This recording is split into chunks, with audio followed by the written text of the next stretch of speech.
Welcome, by the way. This is HLN Now. I'm Mike Galanos, and we're starting with, I think this is kind of a David and Goliath story. Young man fighting to be a dad. Yeah, you heard me right. In this day and age, when many men are ducking that responsibility, we have Jeremiah Sampson stepping up and longing to be a dad. And there he is with his little guy. And by the way, he won. But here's the story. All right, girlfriend gets pregnant. He didn't even know, so they break up. Then down the road, he gets a call from an adoption agency basically saying, you could be the dad. Jeremiah says, no adoption here. If I'm the father, I want baby. So he gets back in contact with the ex-girlfriend. He believes he's driving for delivery day, couple-hour drive. Well, then he's texting back and forth with her. She goes silent. He goes to her house, door slammed in his face. He's sitting in his car. Neighbor tells him, oh, I'm sorry, the baby was adopted 3 weeks ago. That began a long custody fight, a 3-year battle. But again, he finally won. There he is with his little guy, Hilkiah. And Dad joins us now. Jeremiah Sampson. How's that sound, my friend? That dad title. You like that, don't you? I do like it. I do. All right. So many think, okay, you're a young man. Why fight this fight? And why fight it so hard? You could have maybe visited every now and then. Why did you say, you know what, I'm going to be the man and I'm going to be the dad here? Well, growing up, it wasn't easy growing up without a father. So I definitely didn't want my son to grow up with someone else other than his biological father. That was my drive, and I think it's my responsibility that if I bring a child into this world, then I should take care of it. Wow. There you go. Wish many men thought that. Because you didn't really have the great relationship with your dad, right? You don't really know him that well. No, not at all. Wow. But you thought to yourself, there's no way that I'm going to follow suit. So you're dad to Hilkiah. Let's take it back, and I'd mentioned it there.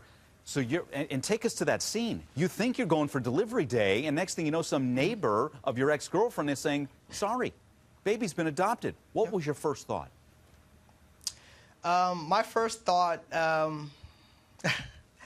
it was a lot of thoughts that went through my mind. The first thought was, you know, where could my son be?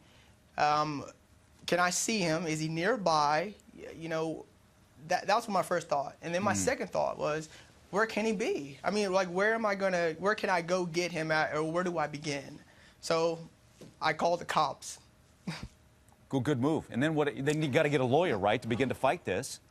That's correct. That's correct. I received, you know, some good advice from a cop up there, and they told me that I need to get in touch with a lawyer. I got in touch with the lawyer, and he gave me some great advice with the putative father registry. Said that I need to contact them. I contacted them immediately, and I got things rolling. And things started rolling your way, by the way, right? I mean, because you're making, just to let everybody know, you're making these, what, about a 5-hour drive, constant drives to fight this in court. Finally, July of 2011, the adoption, by the way, your little guy's in Florida, so that must have been heartbreaking. But a judge says, we're nullifying this adoption. How was that victory? Are you thinking at that point, maybe I can win this? Yeah, I definitely went numb after the judge ruled in my favor, because I had no idea, and obviously it's the judge's job not to lean any certain way. Whenever he finally, you know, did away with the adoption, I was very excited. I was numb. I cried. You know, just like any father should if they love their child. There you go. Well, and I know, and I wish we could talk a half hour about your story, by the way, but so we were getting as much as we can here. So finally, this past Christmas, you're awarded full custody. Give us your emotions. That's correct. It's Christmas. You got your little guy with you, huh? I did. I thank God. I got my son back, you know, because I had to share 50-50 custody with mother, which was very inconvenient. It was really hard on the child, of course. Very hard on him, you know, living in 2 different living environments. Yeah. Completely 2 different raisings, but he's a trooper. He did very well, and I finally, you know, decided to go to court. I mean, I just got tired of the games, went to court, not knowing what could take place, you know, because mothers typically win. So I was very scared.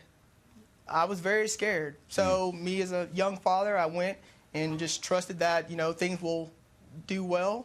went to court, and he awarded me with full custody. So I'm glad. I'm very grateful. There you go. And I know you made a ton of sacrifices. You're a football player. You had to give up a scholarship, give up the college education, but you fight on. You're now a mental health technician. You're going to go to nursing school in the summer. Life's good. And you're also going to take on the adoption agency, because your fight with them is you're going to sue them, basically, is, wait a minute, you violated your parental rights by going through with the adoption when you had objected as the biological father. Let me read their statement, then I'll get your take coming out of it, Jeremiah. Here's what they're saying. They say, we appreciate your email, but the entire record of Mr. Sampson's case is under a court-ordered seal and not available for public view because of the privacy interests of the minor child involved. At American Adoptions, we respect privacy interests, and we are prohibited by law from disclosing or permitting the disclosure of any information concerning the child, his or her family, directly or indirectly, to any unauthorized person. So that's their official statement. Where does things stand with them and this battle? Well, right now, I'm just, it's kind of a blur right now, knowing that I have no legal experience at all. It's a blur, but it's moving forward. I'm hoping that in the near future we can get this ball rolling. Yeah, there you go. And by the way, go ahead, finish up, Jeremiah. Well, this is this is a stand for every father out there, every future father, every father. I hope that you guys man up. Okay, if you have children out there, man up. Well said. Man up. And by the way, hey, Annette, let's show the picture of Jeremiah, Hilkiah, and Kiana, because Jeremiah has also taken in a 14-year-old that basically you're dad to her as well, right? Yeah, that's correct. That's correct.